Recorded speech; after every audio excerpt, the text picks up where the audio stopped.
Straight from New Jersey, it's the SNL Nerds, a show where two comics from New Jersey nerd out about Saturday Night Live.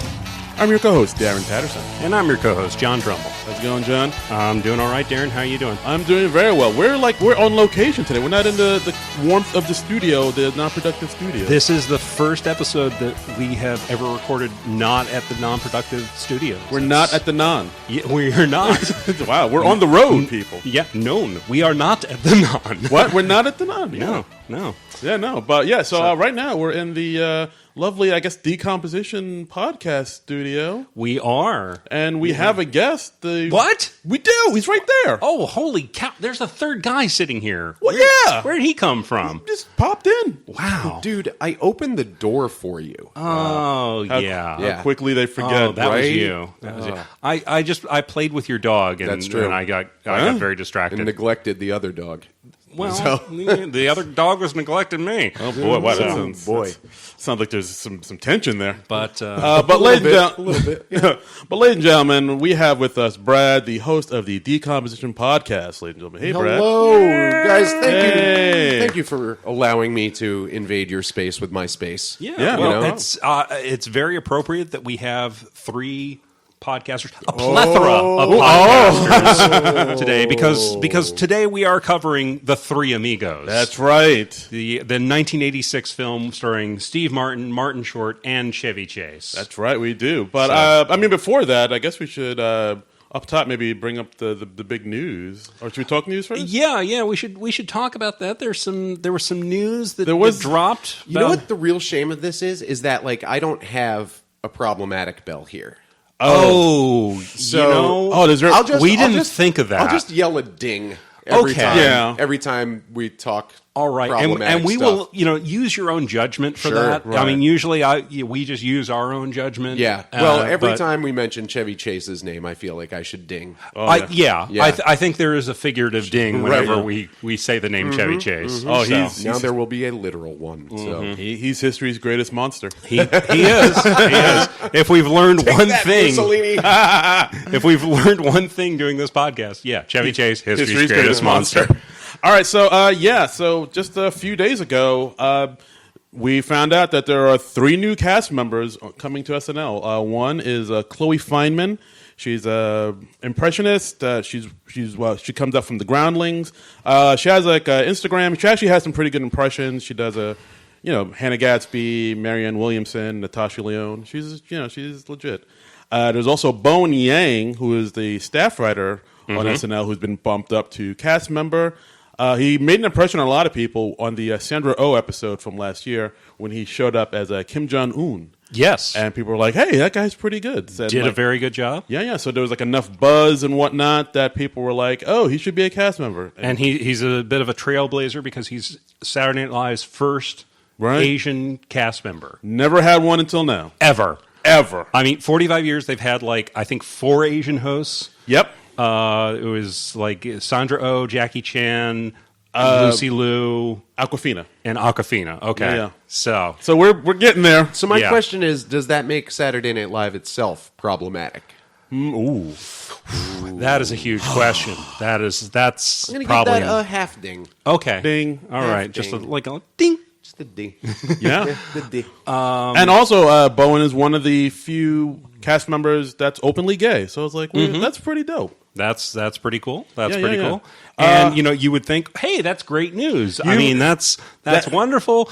I'm excited for this new season. We got some new blood in there. Yeah. It's going to be great. How could this go wrong? No, I don't see how it could go wrong. Give Oh, it wait. 4 hours. Yeah. And wait, we have a third new member. Of What? the cast. Oh, okay. Yeah. right. Apparently, it's Shane Gillis, who's a New York comic. I kind of heard of him. I know a lot of New York comedians and I'm friends with a lot of New York comedians on on the Okay, we Facebook. get it. You met some famous friends. people. I run in deep circles. Okay. I'm a bit of a big shot. Yeah.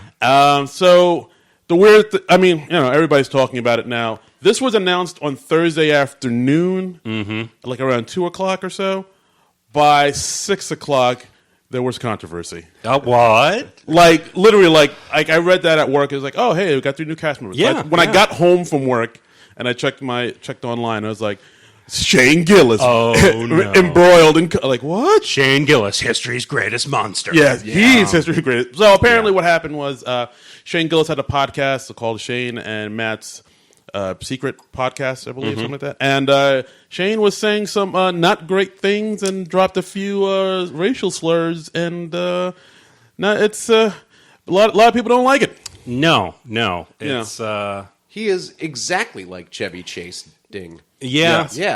It's not a good look, not a great first impression that this guy is making. Yeah, I mean, it would be one thing if this was stuff that he said like years and years and years ago. This is all last year. This was like literally September of 2018. Yeah, and like it'd be one thing if he was like, attempting at making some jokes, or he was like, using some comedy, but it was he was literally using like the podcast kind of like an open mic. He was just kind of, stumbling and saying some stuff to be funny and shocking and like just trying to be entertaining, but it was not great. I mean, I saw it and I was like, "Oh, this is not bode well." No, it's not. It's not great. I think he also didn't help matters by he issued an apology, but it wasn't, as apologies go, not a great apology. It was kind of a half-hearted, like, if you feel offended, I'll apologize to you. He offered to apologize to anyone who was actually offended. And that that carries the implication that most people aren't actually offended. They're just looking for something to be outraged about. Well, that does happen. I mean, we do live in a culture of outrage. We're just outraged by something. Well, I mean, obviously, this story wouldn't have broken the way it did, or with the timing that it did, if somebody wasn't consciously going through this guy's stuff to look for something to. That's very true. To create a story about, or to get outraged James about. Gunn all over again. I mean, on a smaller scale. But 100%. Here's Shane Gillis's apology. He says, "I'm a comedian who pushes boundaries. I sometimes miss. If you go through my 10 years of comedy, most of it bad, you're going to find a lot of bad misses. I'm happy to apologize to anyone who's actually offended by anything I've said. My intention is never to hurt anyone, but I am trying to be the best comedian I can be, and sometimes that requires risks." So, was this a risk? No, I mean, look, I went and I watched the clips. Yeah, and I was like, yeah, well, I mean, that's first of all, they weren't much in the way of jokes, right? Like that's the thing. Like, if you're gonna do shocking comedy, it's got to be funny. Yes. Otherwise, there would be a lot more hilarious people in the world. Yeah, that's true. I mean, I always have a thing that I call the funny offensive ratio. If you're doing something that is potentially offensive, make sure it is more funny than offensive, right? Because people won't take offense if you're funny enough, right? Which is why Chappelle gets a pass an awful lot of the time, right? Because he's also incredibly witty and funny, right? And he uses that racism to further the joke. Right. Which is what you should do. I mean, if you're using words like that, I feel like you should have a purpose for it. You should have an effect. You should be making a point. You should be doing something with it, right? Yeah, absolutely. I mean, we live in this world now where like everything we say, like right now, like on microphones, is under scrutiny and everything's recorded and everybody is kind of going through everything with a fine tooth comb. But at the same time, I feel like you should be able to say what you want to say. So, I mean, I think whenever you say something that could be taken the wrong way, you always have to kind of ask yourself, well, like, is this worth the backlash? Right. Yeah. Like, if it's not, then just be like, all right, maybe I won't say it. But if it's something you can stand by, if there is a backlash, then you should just go ahead and say it. Which is why we don't have any successful like Klansmen stand-up comedians. Wow, that is. I did not expect you to say that. I mean, I'm just saying, like, fingers crossed. Maybe, not yet, but I mean, look, we're working on it. Okay, I mean, we don't go to the South, so we don't. Maybe look, David Duke is still hitting the open mic circuit, and he's been doing a lot of writing lately. Sure, he's got a special coming out soon. Yeah, he's that mic. Like, what else? What else? I'm sorry, Brad. You were making an actual point. No, I'm just saying, like I'm going to echo Darren's point. Like, say what you want to say. Understand that there's like the potential for this to blow up in your face. You have the freedom of speech, but you should know what comes along with that as a consequence. Yeah, Yeah, it is so- not freedom of consequences. Right, It does yeah. not mean you Nobody's can say gonna whatever arrest you this want. guy. Yeah. No, Right. no. But a lot of people are going to think this guy is an asshole. Sure. Yeah. And maybe maybe he rightfully is, so. yeah. Who knows? I don't want to judge him just on this one thing. At worst, he's an asshole. At best, he's real dumb. That's a good way to put Yeah, it. That's a good fair way. enough. So I mean, I don't think there's a comic out there who hasn't said something that they've regretted on stage or on mic at some point, or even just in general. I mean, you do try things, you do take chances, and sometimes you're wrong. A lot of times you're wrong. Yeah, a lot of times you're wrong. But it happens. I mean, we say stuff on this like last episode, we talked about gorilla rape for quite a bit, and I don't regret that that. was- I don't regret that in the least. that was a major plot point of that movie. That's, Yeah, no. but I mean, but we And- also call ourselves out if we say something that we think might get taken the wrong way. Too. Yeah. And plus like stuff like that we realize it's so ridiculous, it's hard to take something like that the wrong way. No, I mean, yeah, gorilla rape is pretty over the top. Yeah. And I don't think like the Gorilla Coalition is going to come after us. Not all gorillas. I mean, it would be wonderful if they did. I mean, if Diane Fossey's people just like want to bring it on, that would be wonderful publicity for the podcast, I think. I But, do not know who Diane Fossey is. Gorillas in the Mist. Oh wait, no, Jane Goodall. Jane Goodall.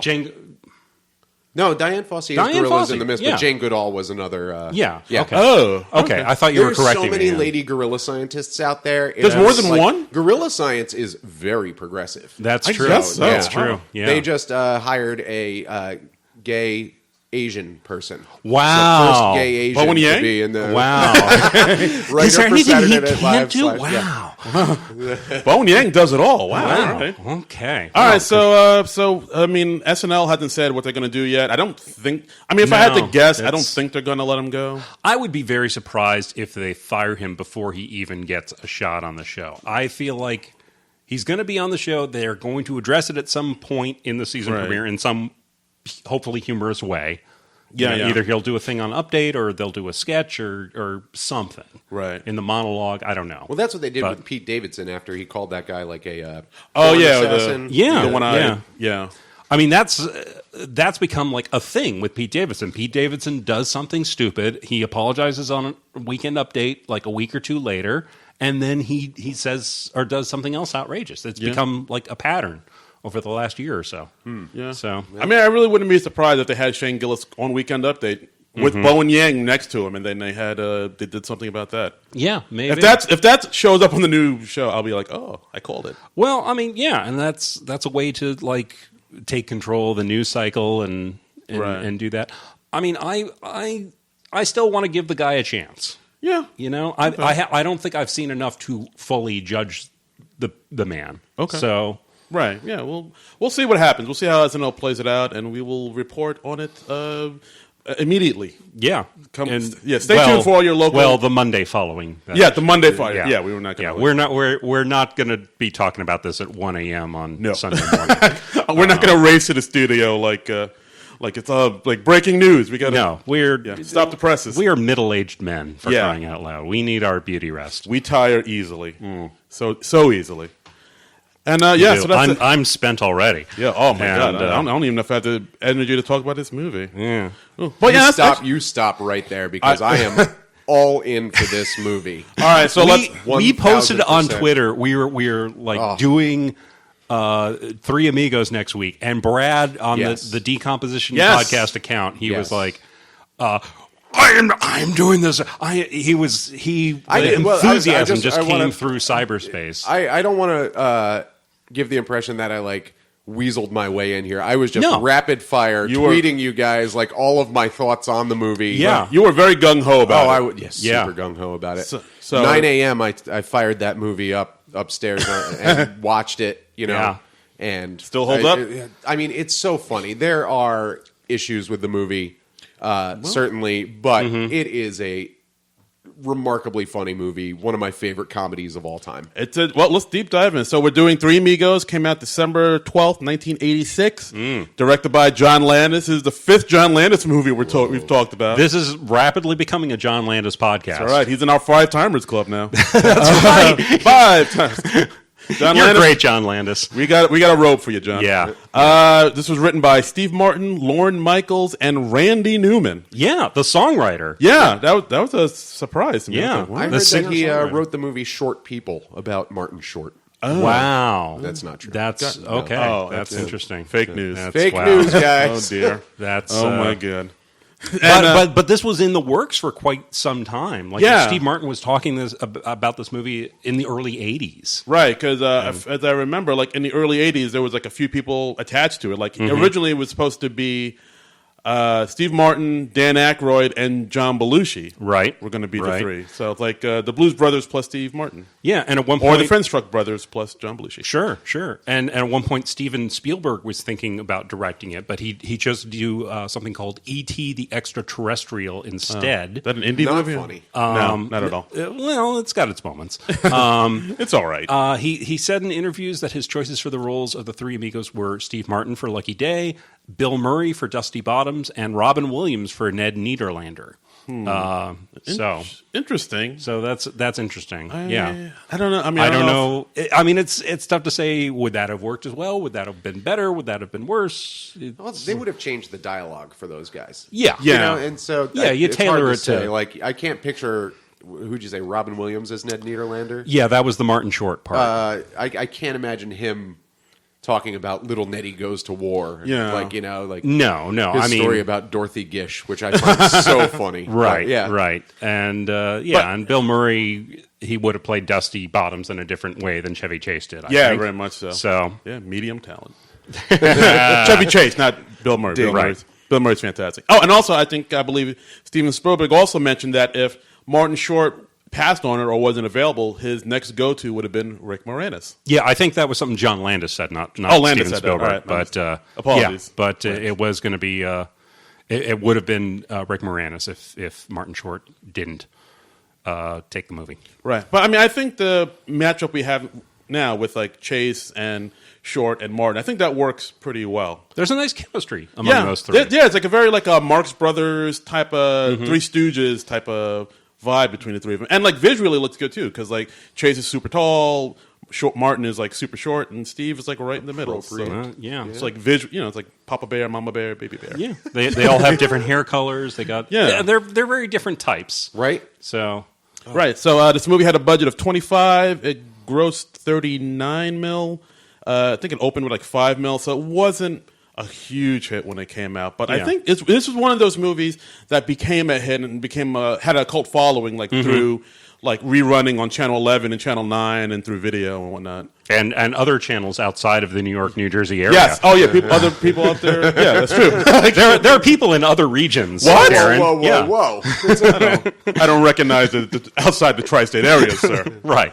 But yeah, like TNT and TBS and stuff.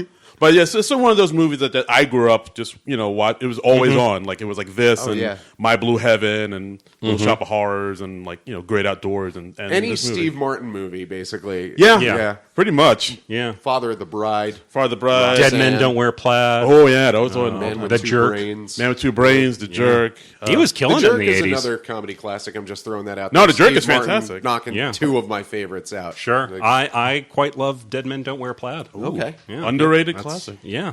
He hates these cans. Stay away I'm from in the the cans. phone book. Things are going to start happening to me now. All right. Well, no, we're talking about Three Amigos. I'm sorry. Just, Yeah, yeah. When you talk about Martin, you just you go off on a riff, Yes. as it were. All right. So the movie. So it starts off. It takes place in 1916. 1916 opens in Mexico. Yes. Mexico. Across the border. Down Mexico way. Yeah. Oh, is that a song or? Yeah, south of the Okay. border. Gotcha. Sure. Yeah. Although it says Mexico, but I believe they shot everything in. Brad, is that a song? Mexico? Yeah. Yes, absolutely it is. You I were- don't know if you were a James Taylor fan. Right. But he has a song called Mexico. Right. Later Yeah. covered by Jimmy Buffett. If you're interested in Jimmy Buffett covering a James Taylor And song. who isn't, right? Yeah. Yeah. settle Brad, down. Brad is our resident music expert Yes. right away. But yeah, there is a song called Mexico by James Taylor. It's quite a good song. Yeah. Ooh, Okay. There's also a song called Mexico by the Refreshments, but that was not a hit song. That's just a song that I enjoy. Oh, wow. All right. Okay. All right. Well, that's a good to know. All right. No time to get into that story. No, I think we just did. So, Okay. Okay. All right, so it takes place 1916 Mexico. Although I believe everything in this movie kind of shot in Arizona, but the thing is Mexico.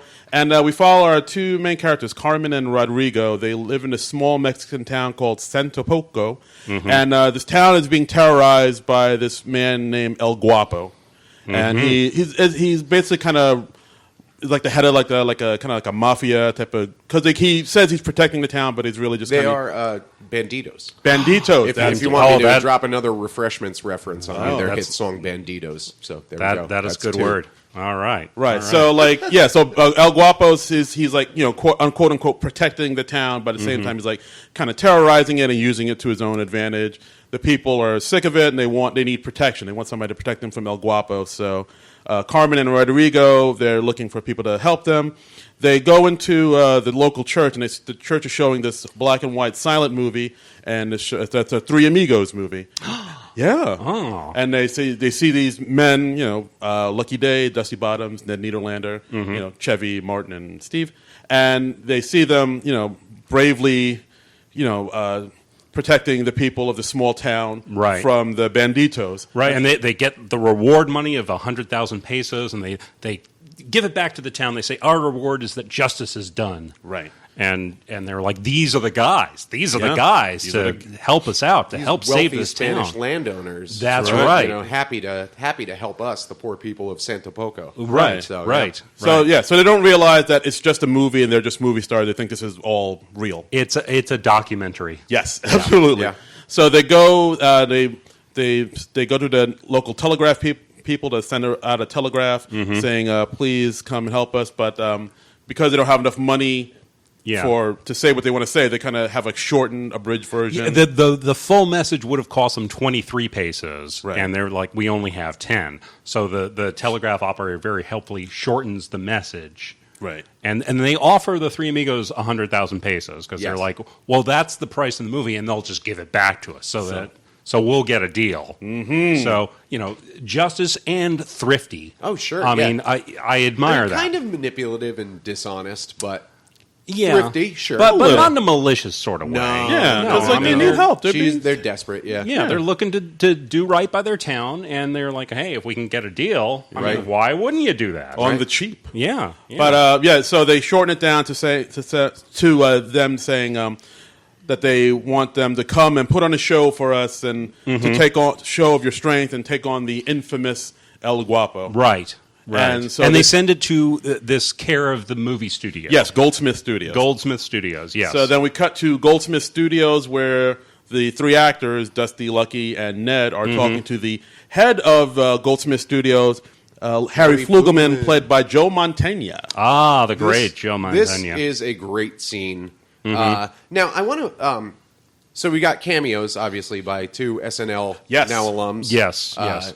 John Lovitz and Phil Hartman. Yes, play Sam and Maury. They play like Right. Henry Flugelman's kind of right-hand men, like executives. Right. Now, John Lovitz gets his own title card. Or not his own title card. He's on the title card with the other actors. Phil Hartman's name nowhere to be found. That was weird. Wow. I did notice that. Wow. Yeah. So what's up with that? Well, this would didn't have see been just around the time that Phil Hartman was starting on SNL. Right, yeah. Because, I mean, he I bebelieve his first season was 86, 87. Oh, yeah. And Lovitz had already been on the show for a year Right. because he was in that first cast when Lorne Michaels came back. And Lorne Michaels was, of course, a producer and co-writer on this picture. I guess that makes sense. I guess Lovitz was the bigger star at the time. Yeah, I guess he had a little more heat than Phil Hartman.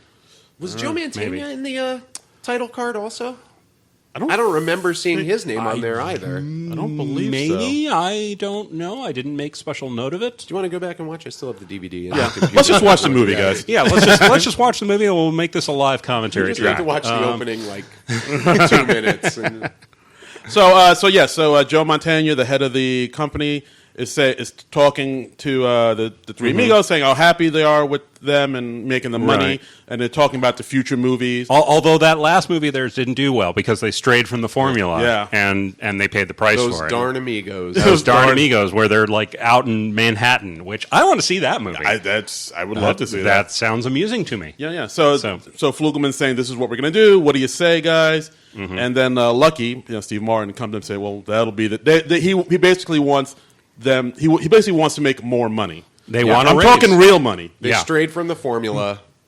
And they paid the price. Which is a perfect time to ask for a raise Oh, when your yeah. last movie didn't do so well. I mean, that's just negotiating Any 101. underappreciated employees out there that are looking for a raise, just wait till you mess up real bad, and that's when you strike. That's when they're off guard. Yeah. You strike while the iron's cool." Yeah. Yep. Oh, yeah. Yep. And when they're not expecting it. Yeah. So of course they say, we want. I'm talking real money, amigo money, no dough, no show. And of course Flugelman's so insulted that he immediately fires them and takes away their clothes and their money and whatnot. Right. Oh, at one point he says, "Oh, do you know what the word nada means?" In all those amigo movies, you ever heard the word nada? And then of course Dusty says, "Oh, isn't that like a light chicken gravy?"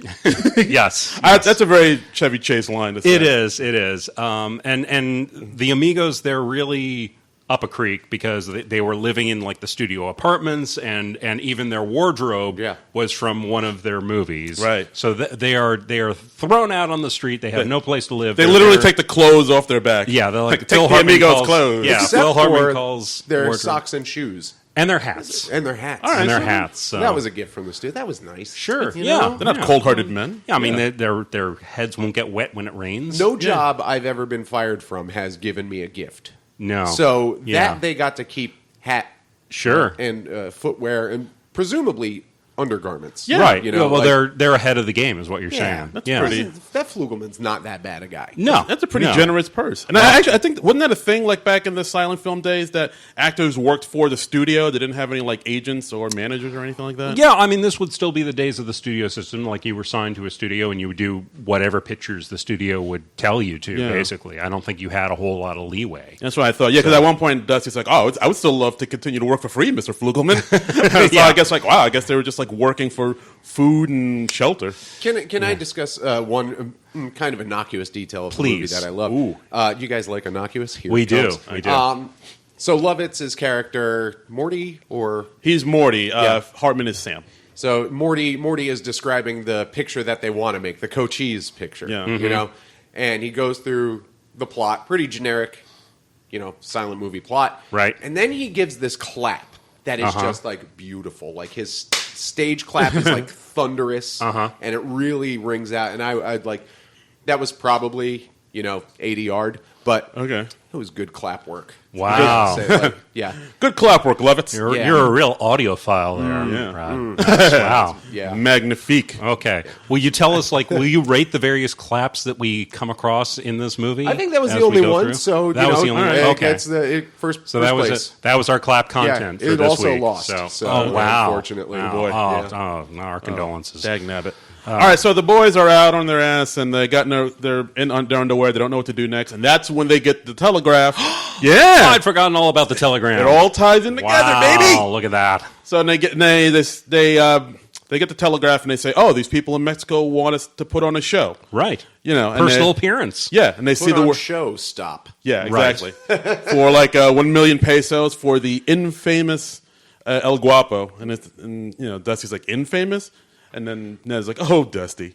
Yeah. When you say More than famous. yeah, Right. he's not just famous; he's infamous. The constant mispronunciation of infamous makes me just laugh right out loud. Right. Infamous? Infamous? And then Steve Martin just echoes it. It's like, Right. so we go get this infamous guy who's probably the biggest star to come out of Mexico. It's great. It's great. All three of them are idiots. Yes. Yes. Just in varying degrees of idiocy. Yeah, this is true. This is Yeah. true. Yeah. Yeah. So now they figure, oh, we got this big gig. Let's go break into Goldsmith Studios at night and steal our costumes back and go to Mexico. Yeah, as you do. Yeah, as you do. Yeah. So, and then, of course, that leads to this other scene where they're breaking into their place, and then Steve Martin's trying to tell the guys because they're below him and just saying, "Hey, come up." He's doing bird calls. He's trying to, yeah. he's trying to subtly get their attention, and the other two are just oblivious. Yeah, it's a funny scene. I like Yeah, it. yeah. All right, so then they manage to successfully steal their costumes, and they make their way to Mexico. Cut back to Mexico, and this bar, where all the banditos and evildoers hang Cowboys, out. the odd cowboy. Yes. Can I just point out the name of the bar is the Cantina del Borracho, which translates to Cantina of the Drunks. Nice. Okay, I like that. A very little straightforward. subtle bilingual humor there. Yeah. See. All right. So, Aggressive. yeah. So it's like a rough bar full of ne'er-do-wells and what have you. And then this one German pilot comes in. He walks up to the bartender looking for El Guapo, and he kind of gets into it with one of the other, banditos in there. And then they get into an altercation, and he shoots up the place. Sure. And then he tells the bartender and everybody else in the bar, "Hey, there's two other people who are with me who aren't as nice as I am, so I hope you show them a little more courtesy." Then, of course, the German person walks out, and as soon as, of course, he leaves, that's when our heroes come into the bar looking for the people who are, looking for them to put on their show. In all their like movie star outfits. Yeah. I should pepper in. Sorry to cut you off. Yeah, no, go ahead. The German, whose name is just the German. Yeah, they don't give him a by the name. way. Racist. To be fair, he is German. Oh, okay. No, not so racist. Yeah. Just exact. Yeah. The bartender, played by the actor Fred Asparagus, by the way. I just really enjoy his name. That's what His it was. name is Fred Asparagus? His name is Fred Asparagus. That is spectacular. Yeah, not since James Bond and the Broccoli's have That's- had this kind of vegetable Wow. theme. That's Yeah. like the name of like a kid show host or something. Hey, everybody, it's Fred If it's Asparagus. not yet, then Darren, I got an idea for a kid's show. Fred Asparagus. Starring John Trumbull. I could see that on Nick Jr. coming Yeah, up. yeah, sure. But anyway, so like the German says, as my friends of mine, are coming, and they're not as nice as I am. Fred Asparagus says, "Well, how will we know who they are?" And he just says, "You will know them." And so when these guys Sure, in these yeah. three garish outfits walk in, the Right. entire crowd, like minutes later, Yeah, like yeah. you would think that somebody in that bar would say, like, "Oh, your friend just left." Right. Like, right there. Like, go, don't shoot up this place that I am drinking at. Like, Right. just go right outside. He's right there getting into Don't his shoot plane. up the bar of the drunks. Please, yeah. But anyway, so they walk in, and people are immediately. They think it's them. This is who And he's by the talking way, about. the three Amigo outfits are Yeah. they are spectacular. Oh, they are sure are. wonderful. Yeah. Dazzling. They are. I mean, they are believable as like silent movie outfits. Each personalized to Yeah, the Amigos. they have yeah. individual like sort of lace designs. Yeah, like on them. rhinestones. Yeah. Right. These black outfits with these huge sombreros, and they look very heroic, but they also look very comedic. Sure. It's Yeah. great Over the costume top, design. Like, Yes. classic silent film wardrobes. Right. Pretty- Yeah. Right. It's pretty gorgeous. So, of course, everybody thinks that they're the friends of the Germans, so they're all afraid. And, of course, the Amigos are like, why is everybody scared? Oh, it's because we're movie stars. And Oh, we're not used to seeing No, we're it. just like you. Don't This is- worry. Yeah. Best movie scene of all time. Yeah. I'm just putting it out there. Like, Yes, so to ease the tension, they're like, all right, let's do a song for the people. Right. And the Not guy, until they do what, though? What do they do? Oh, before right. that? They order some drinks. They want to get some beer, and they're like, "We don't have beer. We have tequila." And they're like, "What's tequila?"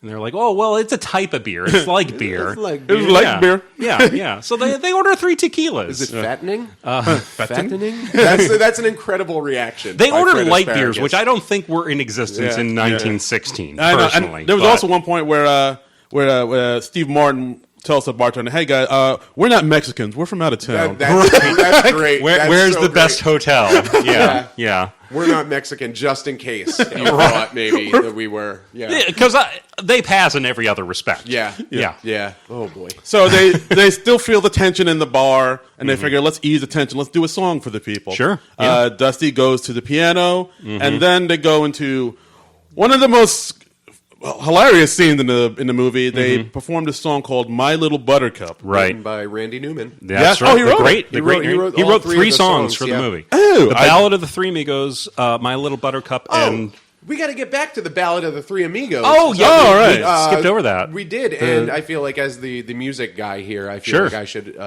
talk about how incredible that song is, when they hold that note for like 15 seconds or something like that Yes. at the end. Yes. Oh my God. Yeah. Like, Yeah. people don't do that. Professional singers don't do that. Right. I thought that was like done like with audio tricks and stuff. That wasn't Flim Impossible. They Flammery. didn't have tricks back in No. 1916. You know what? No.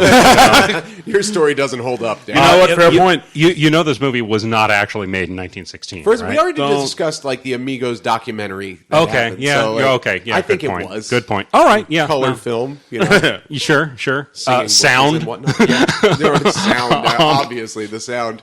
They just mimed holding that note for 15 seconds. But anyway, Right. that song is great. So then we get into the next great song Yes, here. My Yeah. Little Buttercup, and it's Dusty playing piano, Ned and Lucky doing this choreographed old timey. Well, not old timey now, but like time appropriate then. Right. You know, my little buttercup has the the sweetest sweetest smile. smile. It's so good. It's so good. And Yeah. then Chevy Chase, I tweeted at you guys that like his fake piano playing is almost as good as his fake instrument playing in the "You Can Call Me Al" video. Right. Oh yeah, But I was wrong. It's so much better on the piano than it is in that video. Yeah. Like he clearly had like lessons how to like mimic the movements. Like there's no way he's actually playing there, but like, he's keeping the rhythm. That is a huge pet peeve of mine in movies when you see somebody who's supposed to be playing an instrument, Right. And they're very clearly just like faking it because they assume they know how to play an instrument. But Chevy Chase did a little homework for this. yeah. Oh. So he put in some work. he put in some work, and he's playing guitar later in the. Yeah, he's a He musical does. one. Yeah. Was he like doing the right chords on the guitar or? I mean, they were chords. Yeah, Yeah. sure. He was a little sloppy. His technique's off. I can't, Okay. But he was playing. All right. So, He was like strumming and everything. yeah. Okay. Yeah. They Wow. were chords. But Yeah. My Little Buttercup. It's so It's such an like. It's because it's just like this very flowery love songs, like "You and I will settle down in a cottage built for two," and everybody's like too afraid to They're say so anything. scared. It's brilliant. And they're going around to the crowd and having them insert. Yeah. Everybody words sing like my little that's buttercup great. has the sweetest. and smile, and it's hilarious. Yeah. And It's like, then we have the best line from Fred Asparagus as the bartender. oh yeah, my little buttercup, I love you. So terrifying. Yeah. So like everybody's too terrified to say this is ridiculous. Sorry, but Right. it's a great scene. They're going It's to a shoot standout this scene. place up if we don't sing along. Right. Wild. Because they have their sidearms, they've Yeah. got their guns, their prop guns. Right. So then they leave the bar, and then they see an airplane in the sky, like a red airplane, and A mail plane. a mail plane. You can tell Then by 601. I Yeah. flew one of those, and little Nettie goes to war. Yeah. wow, Yeah. you are. Guys, I told you. I've seen this movie like zillions, I think. Brad was not looking at his notes. He has notes, but he did not needs glance notes? down Yeah. at his notebook Guys, I at all. auditioned for Ned Niederlander, so that should Ooh. just let you know. Wow. Yeah. Okay. And you were how old at the time? I was only a little taller than Martin Short Sure. at the time, so Okay. but I was 5, 6. You would have been Yeah. good for the Wow. part. Yeah. Yeah. Been good for the That- part. I mean, a 5-year-old Ned Niederlander. That's a way to go. Right? It's a way to go. That would It's have way been to a go. perfect little Nettie Knickers. Sure. So, yeah. Sure. Yeah. It's all about who you know in this business. But then Yeah. the perfect joke gets dropped. yeah, Ned Niederlander's perfect joke. yeah. Oh, It's like, oh yeah, it looks like a mail plane. It's like, how can you tell? You can tell by little balls underneath. can you see the little balls? And then he dies laughing at his Yeah. own joke. Yeah. Yeah. While the other two buffoons are just like completely like flummoxed by it. Yeah, Yeah, it's yeah. like little balls. Get it, little balls. But then like Lucky gets it, but like Yeah. Dusty still doesn't get it. Right. And But then they pretends to. Yeah, little ball. Oh. So then they leave. Then the real Germans come in, and of course they're dressed in like fedoras and bow ties, and of course the people in the bar immediately make fun of them, and of course the Germans do not like that and proceed to kill everyone in the bar. Sure. And of course the bartender then goes, "Oh, it's down getting too rough for me." Yeah. The one, so I looked up the cast list, and one guy was listed as the German's friend, and the other one was listed as the German's other friend. Oh, nice. Those are the characters' names, and the German's other friend is like, I recognize that guy because he's like a character actor. Yeah, he did look familiar. Yeah. Oh Yeah. yeah, that dude. He looks I like did- kind of Schwarzenegger-ish. Yeah. Oh, I should Yeah. have looked him up and see who he was. But, yeah. I looked him up. There was like bit parts in most everything, or like B movies I've Okay. never seen. I could have sworn he was in an episode of the X-Files once upon a time. Makes but sense. He has a very like distinct look. Like he'd stand out in a crowd. He has very like sharp features. Yeah, he looks like he's no joke. Is he actually German? No. Oh, No. God, I feel Liar! I feel so betrayed. Yeah. Yeah. All right, so the Amigos meet up with Carmen. It's like, oh, you're the Amigos. I'll take you to our small town, Santo Poco. And they're greeted by the people. Of course, one of the small children asks Dusty if he can have his watch when he's dead. Can I have your watch when you're dead? I love that line. Yeah. I love that line so much. And the Amigos sit down, they eat. Of course, Dusty asks them if they have anything else besides Mexican food. Yeah. Chevy Chase does some shtick where where he's eating like a burrito and everything's like falling out. And he like can't manage to put together a taco. Yeah, it's just like I don't know. And of course so they go to bed. They're all sleep in the same bed, like Three Stooges style. Sure. Yeah. And then they probably snore in unison too. Yeah, of course. Yeah. And then they ask each other, what are you going to do with your money when you get it?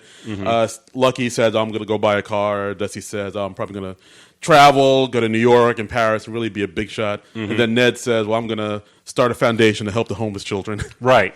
And then Lucky's like, oh, I'm going to do that too. Before the car, I'm going to do that. Yeah. So it's like a little funny thing. So the next morning, El Guapo's men, they go to terrorize the town. They want tequila. Carmen says, oh, Guapo's men are here. It's time to perform. And the Amigos look kind of groggy. They're not sure what's going on, but they go, it's like, all right, I guess it's showtime. So they go out. We're not even doing a rehearsal? What? Oh. These guys are professionals. We know what we're doing. Yeah. Right. So then they go out and they think it's a show, of They're course. also a little taken aback that it's not 50 men. It's just the three of them. Yeah. They were led to believe it was going to be more. And Ned remarks is like, well, they better not try to cut our pay. Right. Yeah. So, then, of course, they go into performance mode, and they call them, oh, you slime-eating dogs, you scum-sucking pigs, you sons of a motherless goat. I don't know, that part, it kind of reminded me of that scene in Monty Python, The Holy Grail. Oh, yeah. Yeah, the French taughter? Yes, your mother with a hamster. In your general direction, yeah. Right. I still love that. Go where I shall taunt you a second time.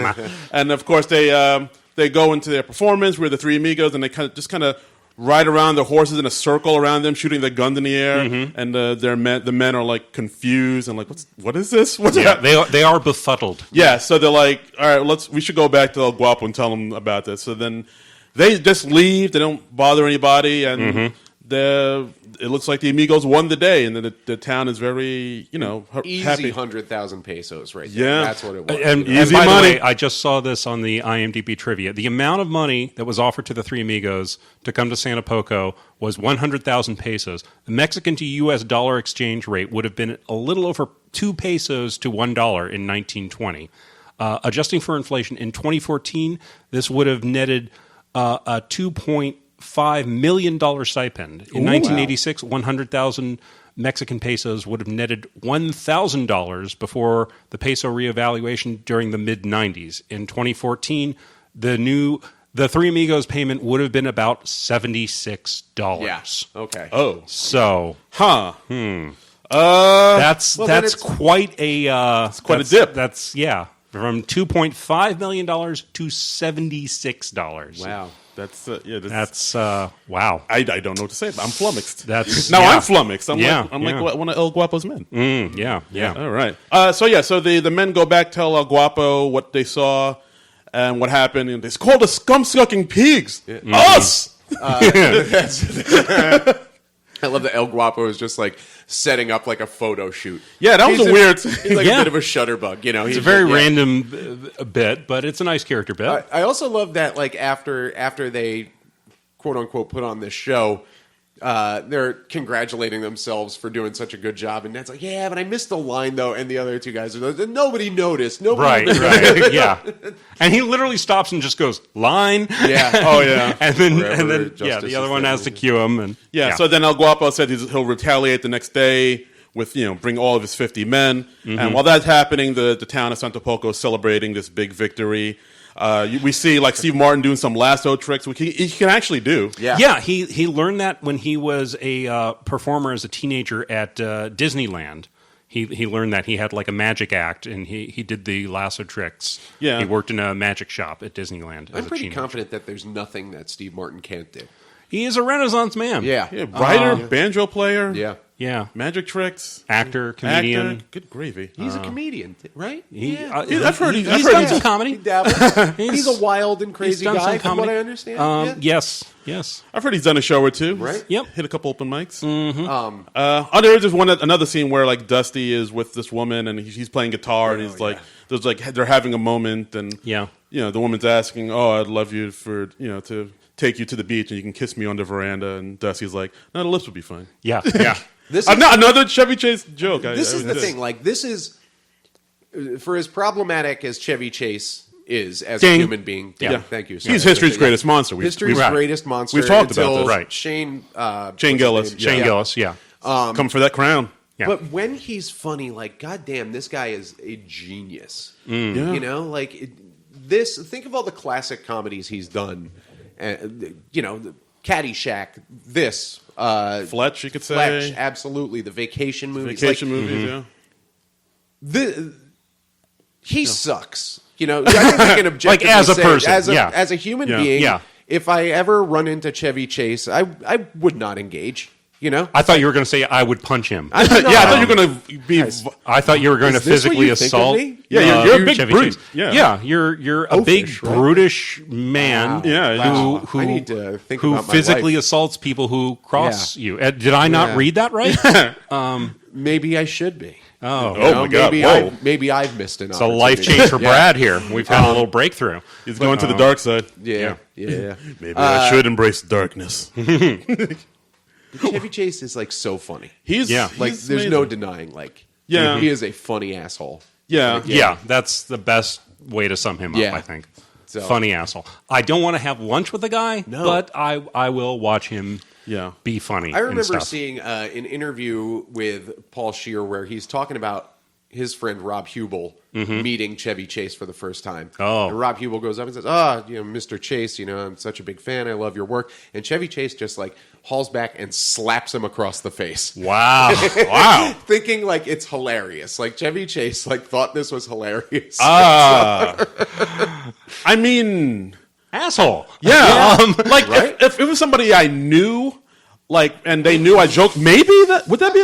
I mean, I'm not going to slap you, John. Don't look at me like that. Yeah, no, don't right. don't be slapping people. You know who's going to find this hilarious? My wife. Yeah. Does she like slapping people? Or? Oh, no. Oh, okay. She doesn't like slapping people. She doesn't like being slapped for no reason. It's just... Wait. How do you know she doesn't like being slapped for no reason? How do you find that out about her? John, don't worry about it. This is... Let's unpack this for a few Whoa. minutes. Listen, all I'm going to say about it is that, she may have found out that she doesn't like being slapped for some reason. Wow, this is. And told me, it's like, this is not something I enjoy. Okay. And so okay. I, as a respectful, loving husband, Sure. Yeah. have Sure. chosen to not slap her for no reason. Okay, have you ever like slapped her and been like, well, and then she says, I'm not well, that saying- was well justified. I'm not ever saying I've ever slapped her because she's a wonderful wife. Maybe Okay. she hasn't deserved it. So, This ding. Oh, guys, I meant to say ding a couple of times. throughout conversation that. got away from us. I don't even know what to say. So Chevy Chase is. Yeah, call in, folks. Call in, folks. Let's unpack this. I'm Let's actually let's texting Darren. yeah. right You're not going to go on SNL with that attitude. No. now. Or maybe I will. I don't know. You know, when they boy. dig this up a year from now, that's this is we are all going to be part of that story. And, I know. I'm called We're into all court. going to be part of the story about Yeah. how Brad doesn't slap his wife. Right, So, right. Should we throw in a few racial slurs? I'd rather not. Okay, all right. Well, we'll save that for later. That's our closer. That's Yeah, that's good point. Good That'll point. probably that's how we close out the show. Right. So anyway, the next day. Guys, I'm sorry I ruined your podcast. No. No, We there ruined was it all nothing this- to ruin. Oh my god. Great. Holy moly.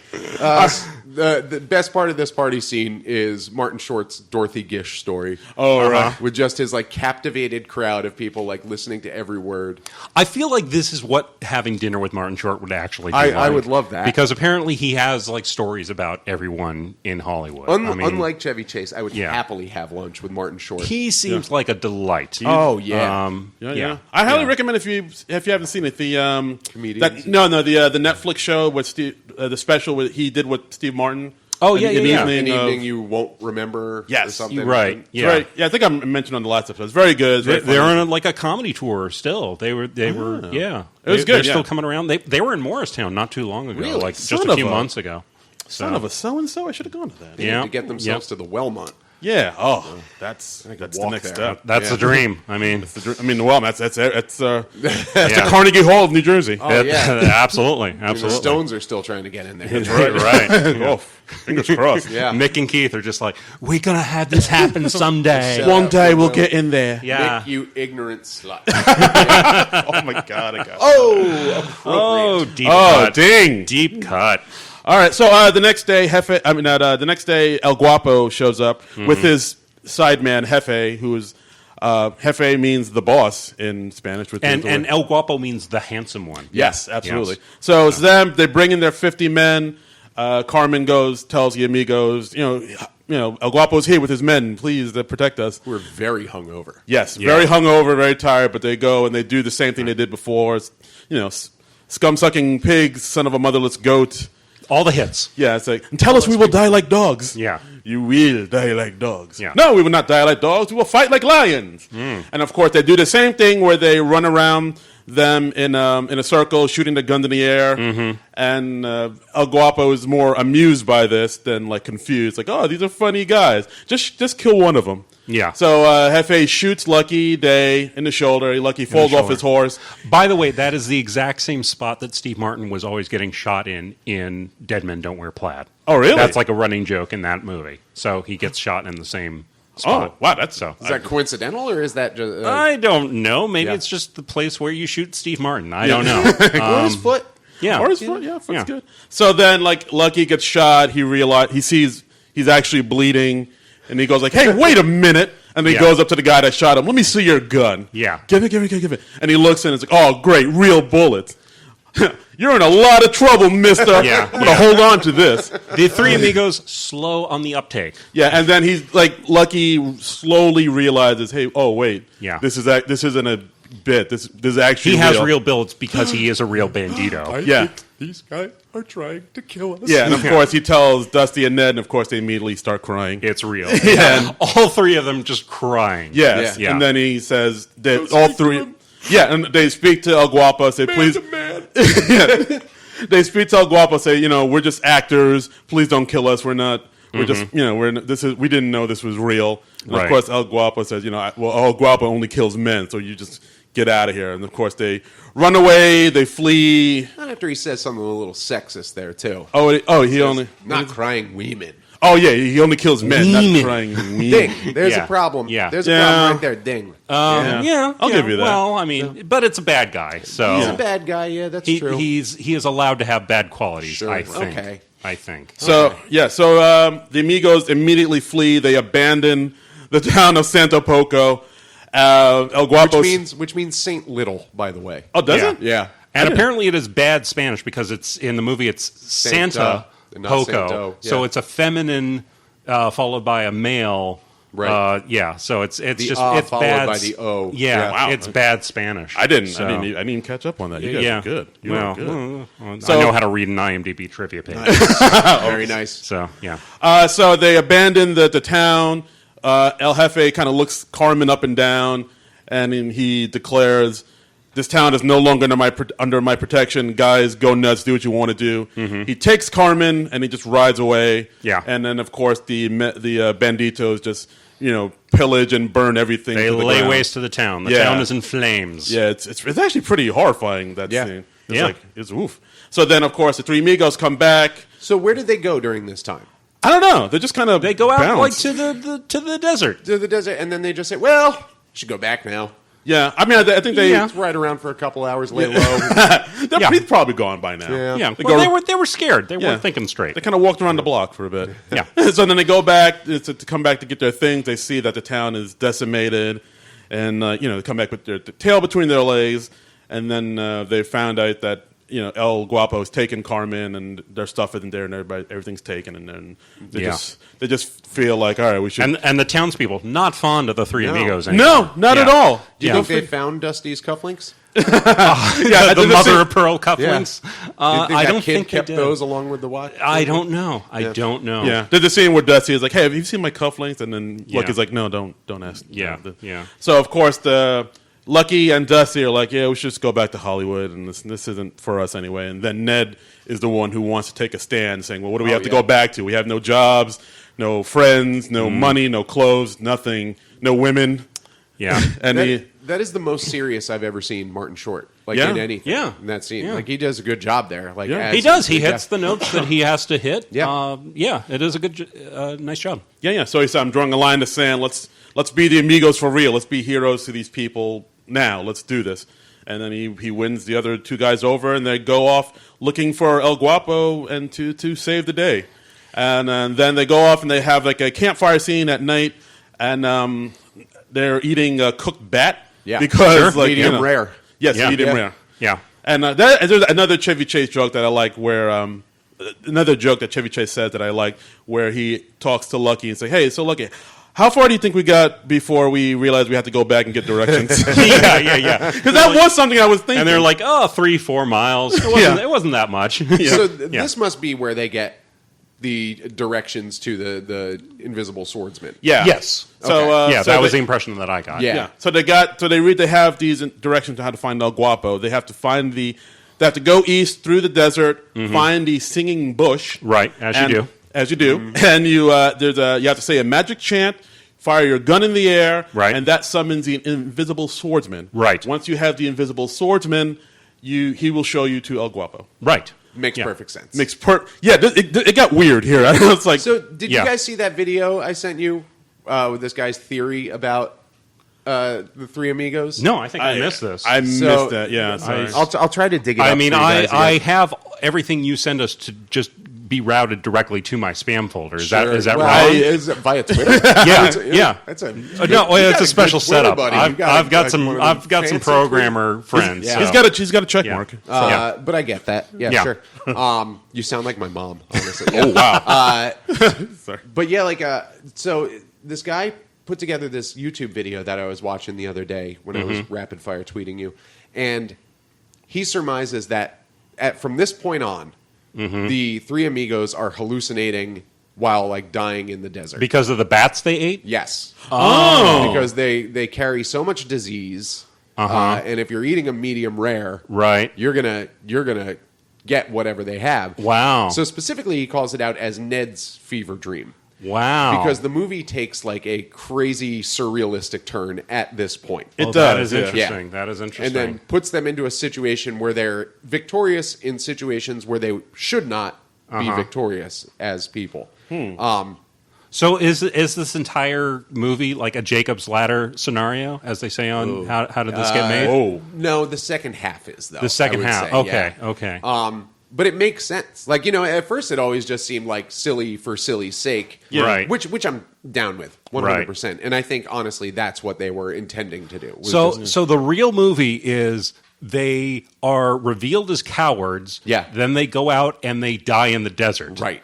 Wow. Likely of that is dehydration. dark. Huh. That is.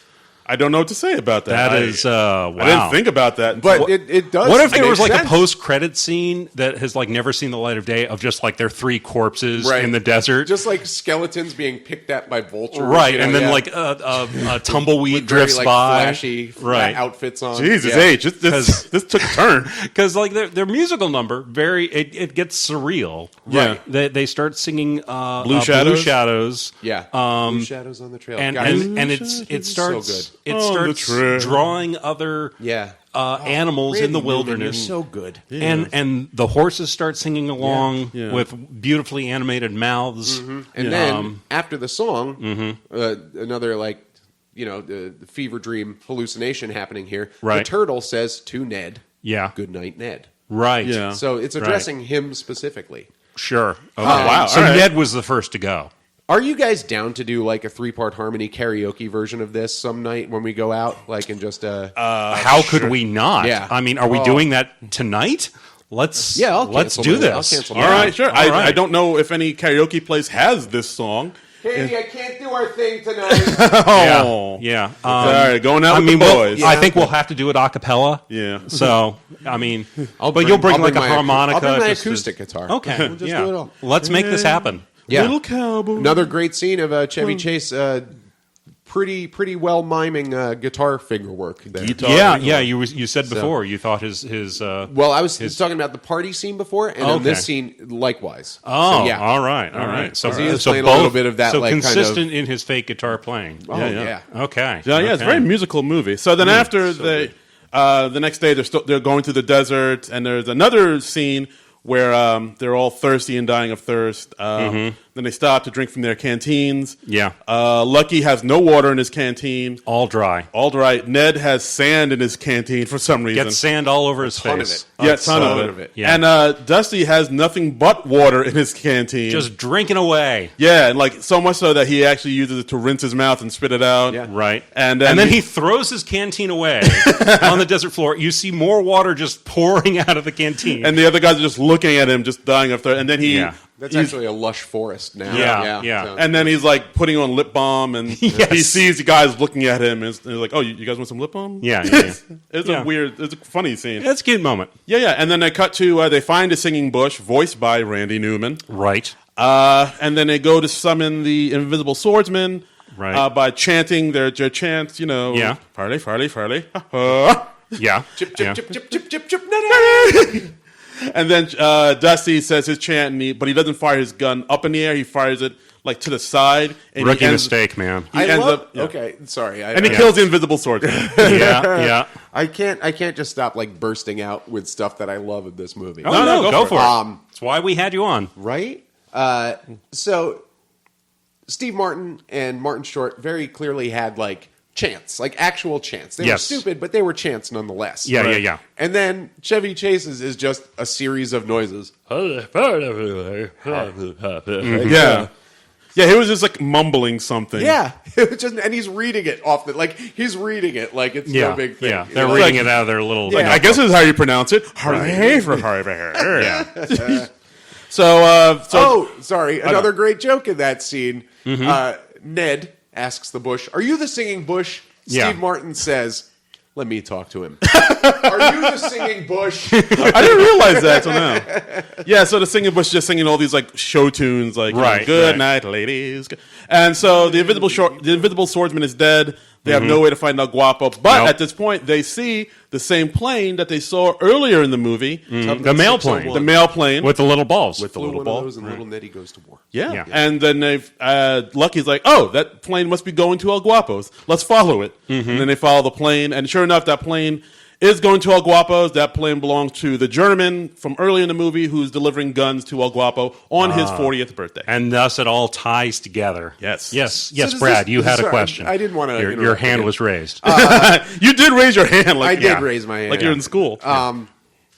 So does the German just like fly each time he needs to travel a reasonably short distance from one part of Mexico to another?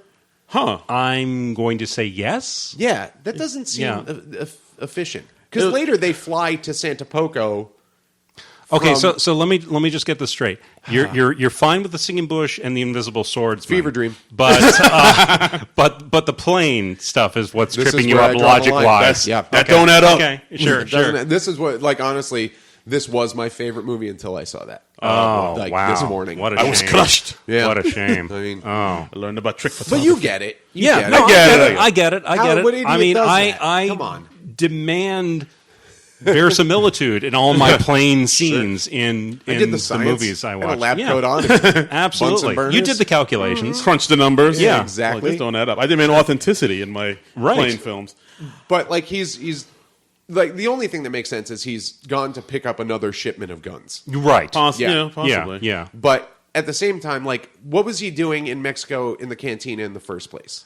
Like, this plot point doesn't. Maybe add they up. were making the final arrangements. The German subplot does seem to be a little underdeveloped. Right. I'm kind of Yeah. like, you could take the Germans out of the movie and Yeah. the movie wouldn't be substantially different. Right. Germans don't even have names. No, they do They not. didn't even bother naming them. They do not.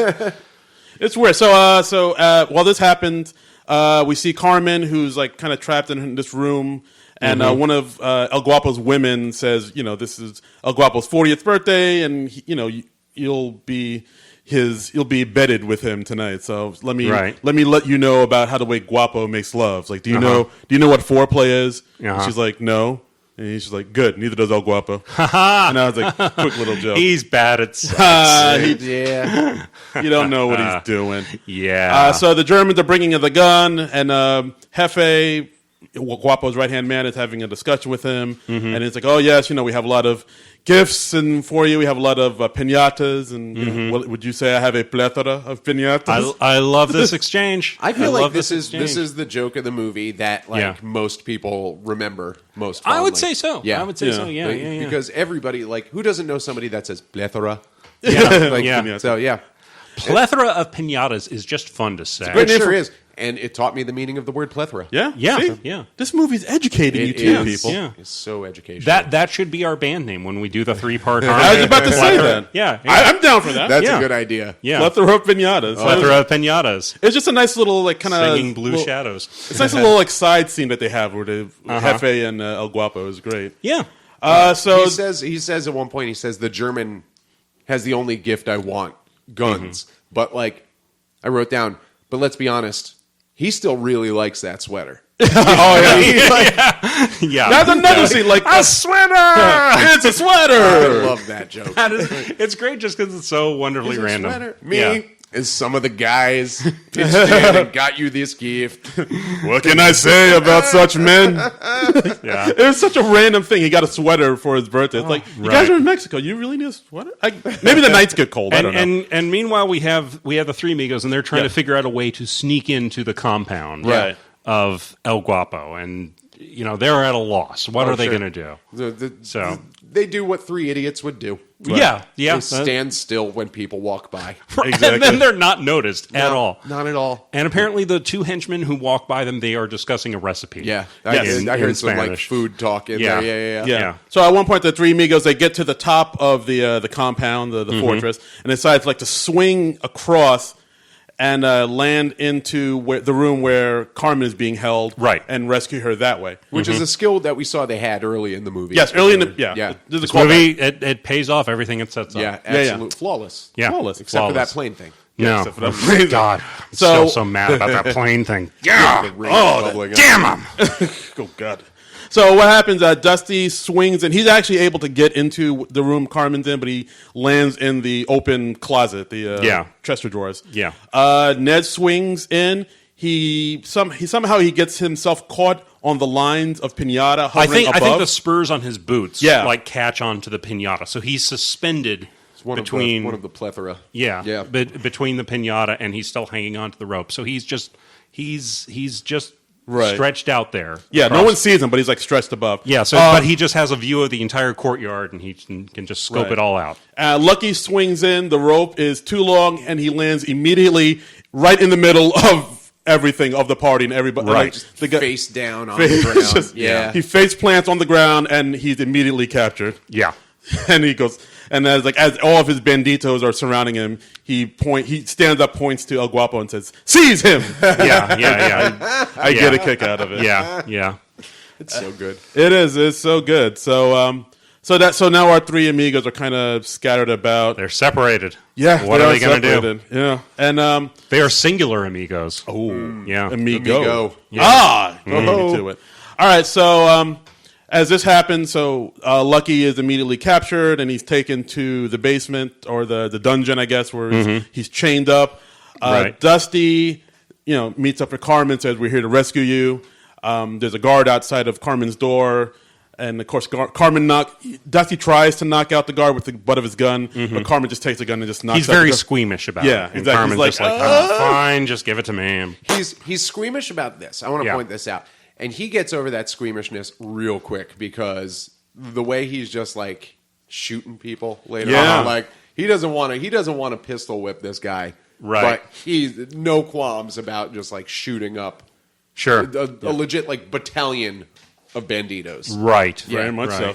So he puts on the guard's clothes and he kind of he's able to go unnoticed through the men, but all the men are going up to where Guapo's having his party, so he has to go with them. Yeah. And then, of course, at that point, Guapo's, he thanks everybody for the sweater. Yes. It's a sweater. Yeah. And he's like, oh, I know all of you like I know my own smell. And Carlos, we pillaged and raped, and and like then he's reminiscing with each one of his men about. About the crimes that they've committed together. Yeah. The first thing he mentions is how they fought the priests of this mission. Yeah. They're like, let's celebrate the fact that we just came in here and murdered a bunch of priests. Sure. Yeah. And then he sees on board. Yeah. And he sees Dusty, and he's like, he doesn't recognize Dusty at first. He's like, and then Dusty's like, Pedro, hey! Yeah. It's like, yes, together we raped the horses, and rode off on the women, And then we pruned the hedges of many small villages. And it's like, who the hell are you? And then that's when they realize Dusty not good with the improv. No, not at all. No. And then of course that's when it's revealed that Dusty is one of the Amigos, and then of course and then Guapo says, what's happening here? Are Amigos falling from the sky? And of course at that point that's when Ned falls from the line and he falls onto the ground to the table. And Spurs give out. Spurs give out. Yep. There should have been candy and trinkets just raining down upon them. They are apparently empty piñatas. Oh, that's like a terrible gift. No, Hefe said they were full of. Yeah. Hefe said they were full of gifts and trinkets. Are you calling Hefe a liar? I don't know. I don't know. Maybe it was a bum piñata. I don't know. There were a plethora of piñatas. I don't know. So as the men surround Ned, the German recognizes Ned. It's like, oh yeah, you're Ned Niederlander. Right. You're an idol to me. Like in Germany, I've seen you on your films. I saw Little Neddy Goes to War, and I was like, you were like Neddy Knickers. Yeah, like Ned's very flattered. He's like, oh yeah, I saw you. I was a fan of your gunplay. I tried to study to be like a good gunslinger like you, and like you were like a god to me. It's like, oh a god, oh wow. But then I learned about trick photography, and I was crushed. He's like, I never used trick photography, so he challenges Ned to a duel because he doesn't believe he's as fast as he says he is. Yeah. And then meanwhile, as all this is going down, Lucky is chained up and he's trying to escape this prison. Yeah. And he has to try to pull this lever to loosen the chains. So he's trying to creep forward in his cell, right? Because the chains have enough slack. They're hooked up. He's basically in traction. Yeah. And he's trying to reach this lever to release him from the chains, and he's having a tough time with it. Now, some idiot bandito, I know he's trying to, emasculate Steve Martin. Sure, but he just aren't we all really? Well, I mean, who is it? Yeah, but he's ding. But this bandito just tosses the keys at him in a mocking way, and is like. Right. That's Bush League, man. You don't do that. You don't do that. Somebody's going to get those keys and let this guy out. Right. Like a sympathetic onlooker or whatever. Yeah, that's a good point. Yeah. Come on, man. I mean, it's like, dude, do you even bandito? Seriously. Bro, you even bandito, bro? No. Bandito bro. So, it's a very cool visual, cool visual scene. Yeah. So, Lucky actually manages to get to the lever. He pulls the lever and he gets himself out of the prison. Gonna make it. Yeah. I made it.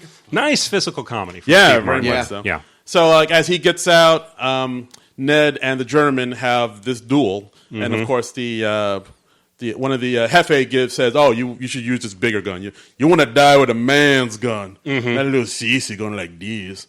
So, and the gun is actually too heavy for Ned, and he's has trouble picking it up, and of course everybody's laughing.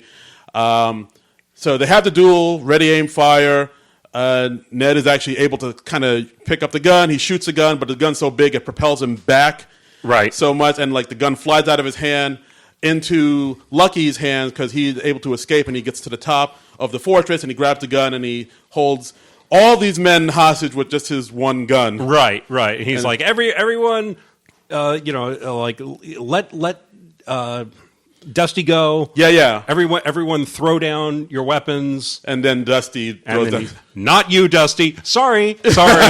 Another one of the best lines in the movie at this point. I love that gag. Yeah. I love that gag. No, he's so stupid. That's a great gag. Yeah. But the line is like, stop it right there, or I'll fill you so right. full of lead you'll be using your dick for a pencil. Right. He goes, what does that mean? I don't know. And Hefe just rolls in and goes, I think it means shut the hell up. I love that. Just hearing Yeah. the word "dick" in the movie just made me laugh when I was a kid. Instant comedy. Yeah. It was hilarious. So We then love the dicks. Yeah. So, so they're able to escape. Carmen brings horses, and they're all able to like escape away. Of course, the men, it's like run after them on their horses. All 50 of them, like all of them, and then. So then they see the airplane, the German airplane, right? And then I think Lucky said, "Hey Ned, didn't you see fly one of these in your movie, Little Neddy Goes to War?" And he's like, "Yeah, I mean, somebody else did it for me, but I think I got the gist of it." Right. So it's only a 2-seater airplane, so it's just Ned and Carmen in the plane, and the other 2 guys are holding on to the wings as they like awkwardly fly back to Santo Poco, kind of flying up and down and in and out. That's going to throw off the weight on those wings. Yeah. And I mean, which it obviously did. Wow. Oh, again with so the many plane. problems with the airplane. Let it I go. have a real like plane thing. My God, man. I want my plane shit to be accurate. All right. Okay, what's a good plane movie? What's the most accurate plane movie? Airplane. Sure. Yeah, that's a given. That's a good one. That's Right. very accurate. Yeah. The autopilot, the Con inflatable. Air. Right. Obviously, a good. Of course. How about Air Force One? Air Force One's fine. Oh. I don't believe that Get Harrison off Ford is a president, but Damn. Whoa. Oh, you're on notice, Air Force One. That's not the plane's fault. Not my president. That might have been the plane's Listen, fault. That plane did what the director told that plane to do. Okay. All right? Okay. Yeah. So, yeah. through no All right. fault of his So own. well cast plane in Air Yeah. Force Yeah. One. Well cast. Flight. Top Gun is okay. Flight of the Navigator. I'd go Flight of the Navigator. Oh. Yeah. Okay. Wait, wasn't that spaceship though? Yeah, but that's like a type of plane. Wait. Was It's a space plane. Yeah. Are Flight and Flight of the Navigator, are those 2 part of the same series? I think- was think not it's aware an of that. interconnected universe. Yes. So that spaceship and Flight of the Navigator that was flown by a drunken Denzel Washington. yes. Well, Wow. yeah. Now you know I the am rest. learning of so Right. much stuff. Flight was the prequel. Right. Oh, that makes so much more sense now. Now you get it. Yeah. That kid was really drunk in Wow. Flight of the Navigator. That is Yeah, so- awesome. Oh, that is. Wow. I mean, not. Yeah. We are peeling back the layers on this. Yeah. one. Wow. Okay. All right, so the Amigos make it back to Santo Poco ahead of El Guapo and his men, who they know are Right. coming. Right. So they get the people together and they say, "We need to take a stand. El Guapo's on his way here with his men. Right. We need to make a The stand." town needs to band together and Exactly. And yeah. So they figure out. So what can this town do to fight back? What can this town do really well? We can sew. Great. Yeah. We yeah. can sew. We can sew. I love his motivational speech. Yeah, yeah. We all, in a way, we all have our own El Guapo to face. For Right. some, shyness. Yes. For others, I forget what the second Yeah. example is. And for us, it's a big scary guy that wants to kill us. Yeah. Our El Guapo is also the literal El Right. Guapo, who is yeah.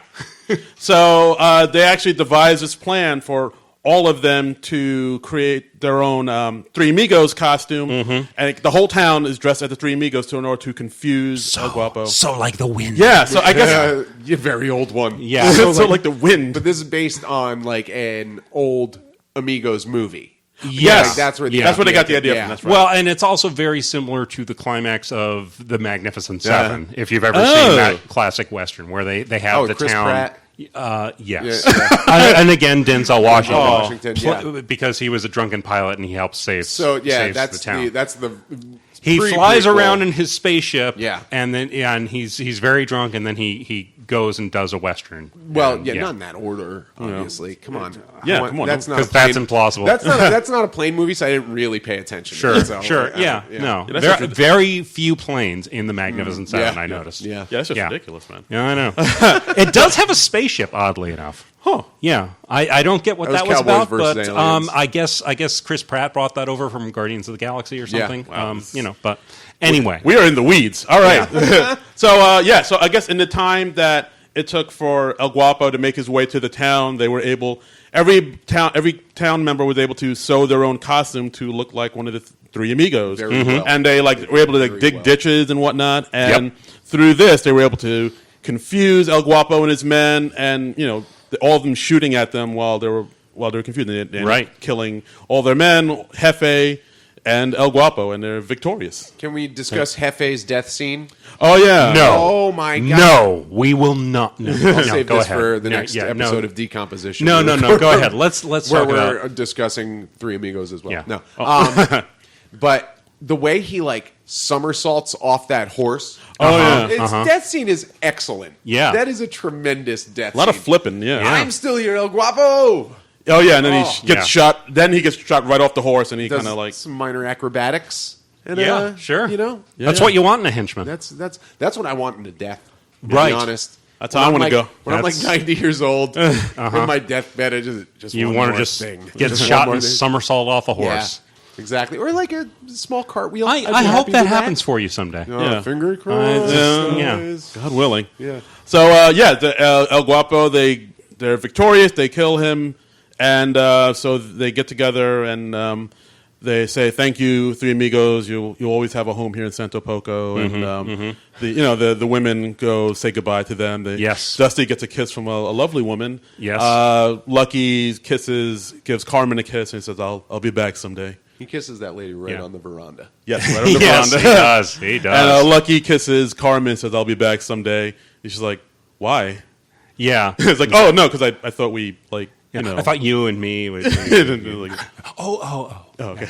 And then there's this very attractive woman comes out who was never in the movie at all. Comes out of nowhere and just full on makes out with Ned. Right. And This is in that video I was talking about. That's his fever dream because that's like his fantasy come to life.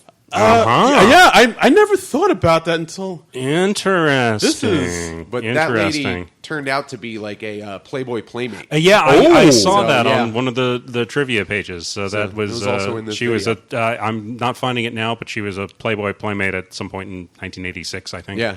yeah. But I was like, well done, Ned. All right. So if you watch the movie and you're like, hey, I would like to see that woman naked, you can make that happen. Now that you mention it. Yeah. well, the way you said it was like I wouldn't mind seeing that lady naked. I wonder if that lady would consent to being naked in print so that I might view it. Yes. So then after this, the people give them all the money they have, and Ned, of course, okay, I'll take that. Yeah. And then, of course, they look at each other, and Ned gives them back the They money. give it back because their reward is that justice has been done. Yeah. Yeah. They also pay off a previous line in the movie Yeah. where Dusty gives his watch Yes, to Pablo. Yes. And I wrote down here while I was watching this movie, I'm like laughing to myself as I'm taking notes. Sure. So because it's very shaky writing. I find me very funny. Yeah. So, Yeah. You're a hoot. I've heard that about you. yeah, I think I told you that last time. Yeah. But I wrote down, I'm certain that Chevy Chase cussed out Pablo with a couple racial slurs immediately after shooting this scene. Oh. It's funny because it's true. Right? Chevy Chase, ding, very funny asshole. Yeah. Yeah. and yeah. cut. Yeah. And and I'm sure nobody finds Chevy Chase more entertaining than Chevy Chase. Yeah. Yeah. Yeah. Well, let it come. Yeah. I can see it. So then they say, they ride off into the sunset, off to become the real Three Amigos. Awkwardly. Yeah. They're like, Yeah. whoa, horse. So that's the movie. That And, is such a funny movie. it still holds up. It's Do you guys a want me to quote the rest of it that we didn't get line for Yeah, line? every Yeah. other line You of guys have dialogue, the- we're gonna just marathon that. But I do think, if we can get back to something we were talking about earlier, the thing that I find problematic about this movie Oh, Yes, yeah. please. Let's go for it. is that it does echo what you hear an awful lot about the white savior. Oh Like, yeah, no, I can see yeah. that. I can see that. So it's not just the plain stuff that you're. It's not just the plain stuff. Okay, No. okay. It's the plain stuff, then the white savior stuff. Right. Right. But I will in that also order. say that they actually cast Latin actors in Latin parts too. Right. which So- is nice. Which is nice. Yeah. Not always the case in It shouldn't 1986. be nice. Could be just normal. I That's It suppose, should but- just It be could the be. standard. Yes. They should have done that in Wired. But at the it same did not. time, it wasn't much later than this that they cast Fisher Stevens as an Indian guy Ooh. in Short Circuit. Yeah. So it's That- this was not the practice Yeah. at the time. Yeah. You know? No. Yeah. But no, I did see that angle, like how white savior coming Right. in. But I was able to be okay with it just because it was clearly a comedy, and it was clearly kind of nothing in the movie was like that serious. Like they were clearly goofy. And also they're all such idiots. Yeah, I mean, they're all such idiots who are somehow able to save this poor village. Yeah, through dumb luck more than anything else. Yeah. So, or maybe the whole thing was Ned's fever dream from eating rotten bread. I love this theory. I really like this theory. Yeah, but so when the movie came out, it wasn't very well reviewed. I think. I think what's it on Rotten Tomatoes? It's not too high. On Rotten Tomatoes, it is at it was 40 something. Let me try. It's pretty low. It was because I think we said it didn't 46% on Rotten Tomatoes, 67% audience score. Wow. Yeah, which seems low. Wow. Can you find negative reviews from audience members? Does I know show you that? I know. Let me see. We got critic reviews. Audience reviews. I know, Roger Ebert gave it 1 star. So it seems to be positive what does he stuff. know? There was a very famous bit on the Tonight Show where Siskel and Ebert were guests on the Tonight Show, and they were the same night as Chevy Chase. And Roger Ebert starts reviewing Three Amigos on air, and Chevy starts making faces at Roger Ebert behind his back. I would also say that to Chevy Chase's face just to annoy him. Yeah, sure. Well, this became a bashing Chevy Chase podcast. And apparently, he deserves it. Yeah. And apparently, backstage, Chevy Chase privately confided in Roger Ebert. He was like, "Yeah, I don't think much of the movie either." Yeah. That's even Chase was not good. Here's one ridiculous. Gene Siskel of the Chicago Tribune said, it's a boring comedy when you find yourself laughing at only at the lead actor's costumes." Yeah. Wow. Yeah. Siskel did not like it. Ebert did not like it. No. It's weird. Gene Siskel, this is a little known fact about him, hated laughing, though. Wow. And his favorite movie is Saturday Night Fever. Was Saturday Night Fever. Was it? Oh, didn't he buy the suit from Saturday Night Fever? Yep. Wow. Yeah, I remember reading that. That's a bit much. Yeah. So for that guy to be a professional film critic for most of his life, I think mistakes were made. Yeah. Yeah. I mean, it was. I mean, this movie it really doesn't deserve all the negative reviews. I like this movie. I thought it was a fun movie. So many people I know think this movie is so funny. Yeah. It is a funny movie. It holds up well. It's not a bad plot. No. It's not. Worked in Magnificent Seven. Yeah. It's a pretty simple plot. Yeah, straightforward, but good. Well written. Randy Newman, the only hand he's ever had at screenwriting. Yeah, that's interesting. And I think for his first time out. Yeah, way to go, Randy. And you don't necessarily see Lorne Michaels doing a lot of that shocked me too when he said he wrote it. It's really he don't he writes. He's a co-writer. Yeah, I love this movie, but I also wanted to make sure I didn't love it because of nostalgia. Because I said before, I watched this movie growing up, and it's so I was trying to look at it through an objective lens, and through my objective lens, it's still a great movie. Yeah, it's got some solid, funny stuff in it. The chemistry between all three of those guys are pretty spot on. Excellent. Yep. I think this was Martin Short's first starring role. It was, yes. It was his first. This was his first role. Yeah. He gets third billing. It's interesting. In the print of the movie, he gets first billing in the movie itself, but on the posters, it's Steve Martin's name is first. Okay, which is weird. I've never heard of that before. The billing being different between the poster and the movie itself. But Chevy Chase was pretty hot at the time, probably harder than Steve Martin. So I guess I see why that was. Yeah. So, but peak Martin Short right here. He is 100% the entire time. He is the Martin shortiest. Yeah. No, you don't get shorter. No. Martin Short is really underrated. Yeah. He's always just he can sing and dance, and he's just very funny guy. He never misses. He's always hits. He was in a recent episode of Comedians in Cars Getting Coffee. Yes, I saw that. Just silly. Yeah, just a silly guy. Yeah, it was very entertaining to watch. He was on a recent episode of Conan O'Brien's podcast. Okay. Conan O'Brien Needs a Friend. And he's just always fun to listen to. Yeah. He seems like a great guy to hang out with, have dinner have with. lunch with him. Yeah. He's good stuff. Won't slap you across the face just cause. That's right. Nope. By the way, he keeps his hands to himself. I found a little trivia here. It says Rebecca Underwood is billed in the credits as Senorita Kissing Ned, a former Playboy playmate. She is actually known as Rebecca Ferrati, and had been the Playboy Playmate of the Month for June 1986. Okay. right. So anybody who wants to see her naked photos that she consented to taking, Yes. Have at it. Yes. Yeah. So there's your next Google search, people. right. So Bing, apparently, who's Bing? yeah, she took the naked photos and then she went right to the set of Three Amigos and right. kissed Martin Short. I gotta film once I get these clothes on. It's like, Right. just give me 30 more seconds. Right. All right, so we put out the word that we were reviewing this movie. We put out in the Twitter that if you had any questions. Yeah. we didn't Again, get- sorry about that, guys. No, No, hey. thank you. Well, we got one question from my sister Melanie Jasmine at Bacon Awesome Love, and she said, "Was Great handle. Yeah, it is Yeah. right. Yeah. Well, so my sister said, was Chevy the first choice? Everyone knows he's such an asshole. I imagine Murray or Aykroyd were first choices. Is My Little Buttercup an original song? And finally, Yes, it is. What is a plethora? We've covered a lot of this. Yeah, yeah, I mean, so- originally it was going to be Steve Martin, Aykroyd. and Belushi. That was like when it was in the early '80s, and Right. everyone in that group was still alive. Yeah, this film took 6 years to get into production. Yeah. And then at one point, Steven Spielberg was going to do it, and it was going to be Steve Martin for Lucky Day, Bill Murray for Dusty Bottoms, the Chevy Chase part, and Robin Williams for Ned Niederlander, Right. the Martin Short part. And then Rick Moranis would have approached Rick Moranis if Martin Short wasn't available. Right, but I read that was Landis, not Oh, it was Spielberg, Landis, who right. had, God had damn it, did it again. Sorry. Rick Moranis in mind. All right. And so My Little Buttercup is an original? It's a Yes. Randy Newman. Randy joined- Newman? yeah. 3 original songs: The Ballad of the Three Amigos, My Little Buttercup, and Blue Shadows. Right, all right. written by Randy Newman for this movie. Yeah. And of course, a plethora is a bunch of stuff. Yes, That's and straight off dictionary. Yeah, that's Webster's right there. Yeah. and this is kind of interesting. When it was time to edit this movie, John Landis was not really available because he was involved in his testimony for the trial about the Twilight Zone.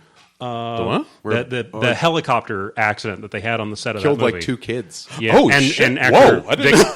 and actor Vic Morrow. We've talked about this. Did we? before? I zone out a lot. Okay, well, all right. Reader's Digest version. John Landis directed one of the segments in the Twilight Zone movie. Was Yeah. it? Which one was it? Was I it don't the? know. I don't know. Okay, I want to say it was the "It's a Good Life" segment, but I may be wrong on that. No. It was the segment with Vic Morrow that it takes place in Vietnam. Okay. Partially Makes sense And, with the helicopter. and there was a helicopter crash, and it killed actor Vic Morrow and these 2 young children who were extras. Oh, man. And Didn't it was we get some like shade from other directors from that? Like, I think so. Yeah, there were a couple. Like, It was this whole horrible thing, and there Sure. was this big lawsuit. So he was involved with this lawsuit while it was time to edit this movie. So he wasn't really available. And after he turned in his cut, the studio cut the movie down quite a bit further. Wow. So there are a fair amount of deleted scenes. you There's know who was supposed to be in this movie? yeah. Who was supposed to be in this? Fran Drescher. Oh, Yes. right. Yes. There All was. of her scenes were cut. Yes, Yeah. there was a Fran Drescher subplot where she was a up and coming movie star at Goldsmith Studios, and all her scenes got cut. So we almost had Fran Drescher in this. The scene where they're breaking in to get Yeah. their costumes. There's a movie poster. yeah. That's supposed to be one of her movies. Right. It was right. like the Laughing Cavalier, something the Cavalier. But like that's like Or the Dancing Cavalier, The I only think. like evidence that this character was supposed to be in there. Yeah, I think on the DVD there might be one of them, but like most of the other. DVD I have has 0 Oh, extra. okay. It's got Bub Kiss. Then maybe Yeah. I'm wrong. Also, Also, I mean, I get the cheap DVDs, buddy. Oh, okay. Mine don't Okay. come with. Oh, I well, get bonus features. it also says Thank you, here Walmart. on IMDb, Sam Kinison had a role as a Mexican Really? bandit and stalker that was filmed and later cut by John Landis. Really? So We almost had a white guy play a. sure, Yeah. sure, yeah. We were that close. Right. Yeah. Fred Asparagus doesn't sound like a very Latin name, though. Oh, and No, he's got to be. Yeah. He's got to be vegetation. and John Candy apparently was offered a role in the movie. They don't say what the role was, but he turned it down because of scheduling conflicts. Can you imagine the Wow. comedic duo of Candy and Asparagus? That's that would be Candy and and asparagus. asparagus. That's probably what those pinatas were filled with. Yeah, right.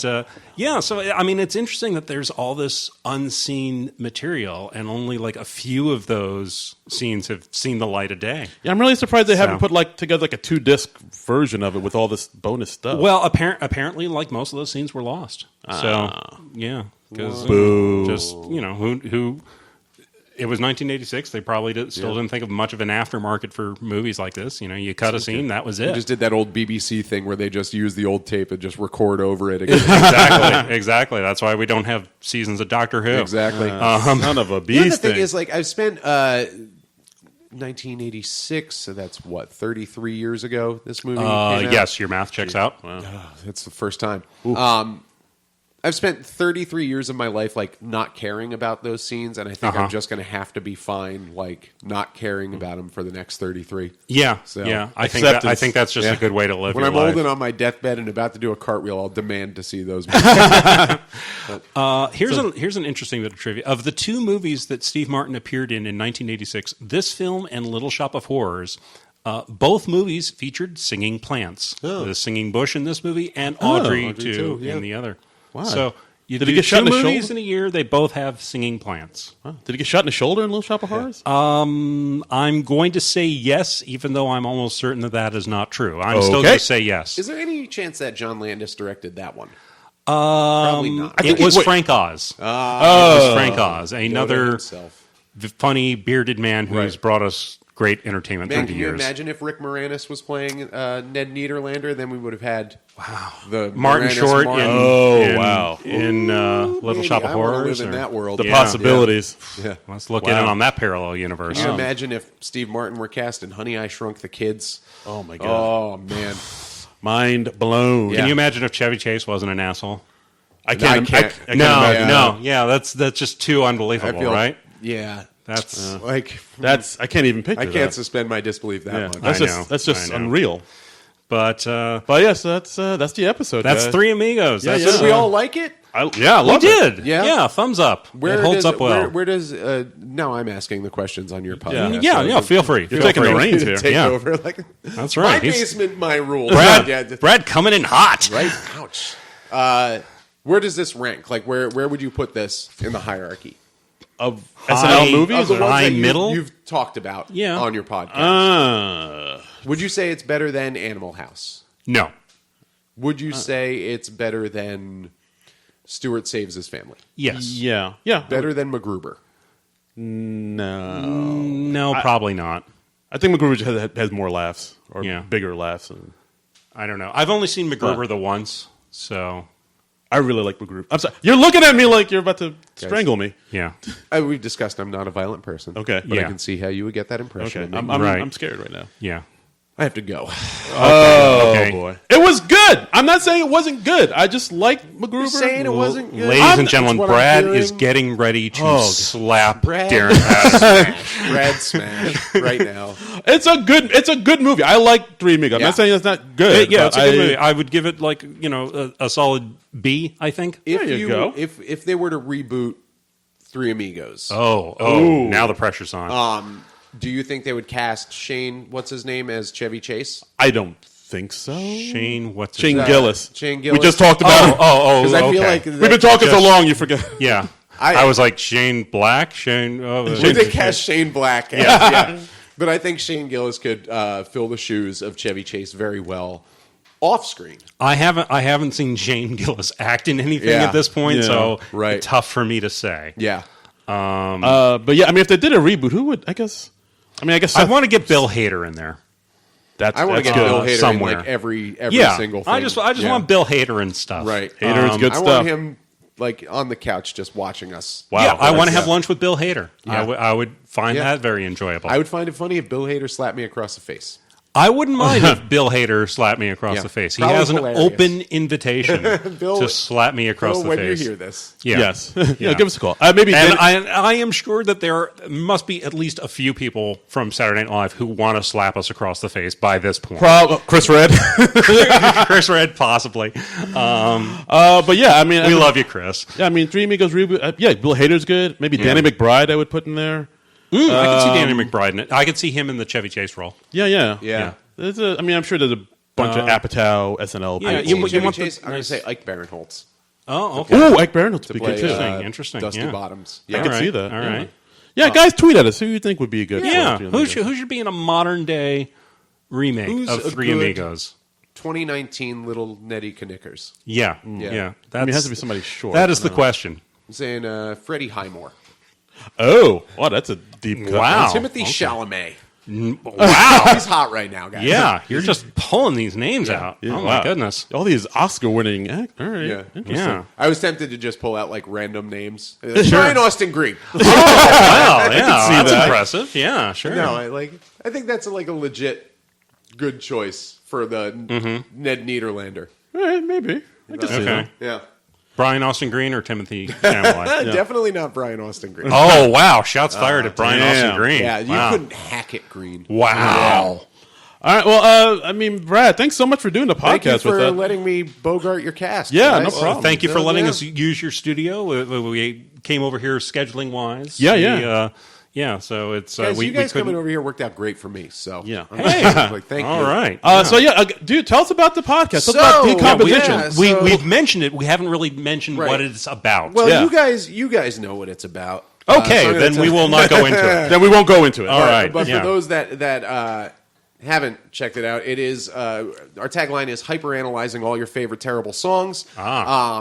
So we talk about songs, mostly lyrics, but we'll get into backstories of bands or singers. Right. And we'll discuss videos. We just released our very first live recording. Darren, you were a guest on that, if you remember. I was. Yeah. I was. John, you were there. I was there. Yeah. I was there. I was not on air. You were not on there. That Well, was- you can hear you laughing in the background sometimes. Oh, So well, if you that's were. nice. Yeah. Okay, so, But we for do have an fans of my episode- laughter. That's right. Yeah. We do have an episode coming out this Wednesday with you. What? Yeah. Really? Ooh. Oh, interesting. Breaking news. I was not aware of this. Yeah, I thought Katie told you. I'm sorry. Oh, okay. But yeah, so Katie, she's an English teacher. You know, she's a literature professor. She's getting her doctorate, and like she's an educator, and so she typically handles like more of the lyrical breakdown stuff. And me, I'm a musician, and so I'll handle like that side of things. But more often than not, I'm just screaming about the stupidity of the songs. But Sure.